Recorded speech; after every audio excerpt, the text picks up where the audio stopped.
So, the first thing is that it doesn't matter where we go, it doesn't matter who we meet, it doesn't matter the culture, the age, the social status, if the person is healthy or sick, it doesn't matter what is the religion that we follow, if we have a lot of knowledge or if we have no knowledge.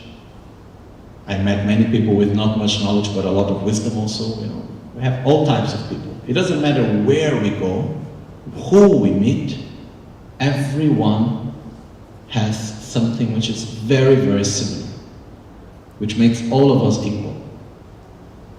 Everybody wants to be happy. And nobody wants to suffer. Okay?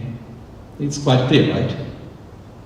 And the most interesting thing of all is that everyone, independently of who they are, what is their culture, what is their status, whatever, they do everything they do. We do everything we do, every one of us, thinking it is the best for our own happiness.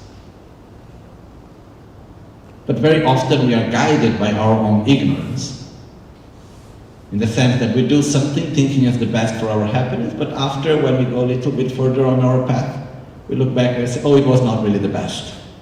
This happens in our life, that's normal. But we do everything we do thinking it's the best.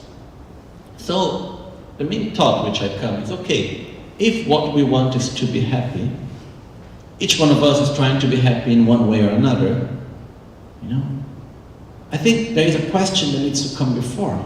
Because the first question that comes is, how can I be happy? But there is a question that comes before. Remember, questions most often are more important than answers. I don't know if it ever happened to you to sit in front of the computer in Google and have no question. If you sit in front of Google and you know what to ask and the right way how to ask, most probably you get the right answer.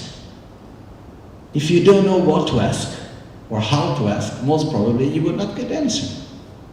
That's how it is. So very often the most important thing is to have the right question. Once we have the right question, the answer will come.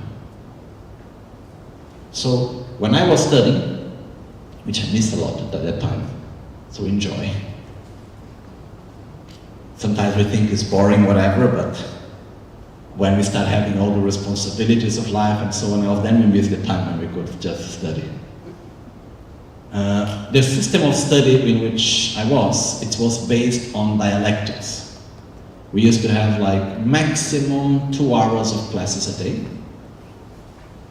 And the rest of the time, and we had like 12 hours of study a day, it was dedicated for reading, for memorizing, and we had around 6 hours a day dedicated for debating.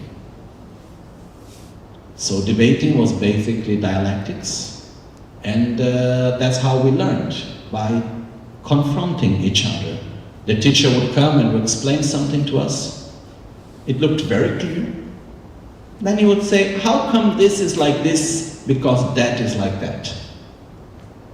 Then it would come out, and we would expect him to give an answer. Then he said he would never give the answer. Now you go and debate about it. And our role in the debating was to question everything.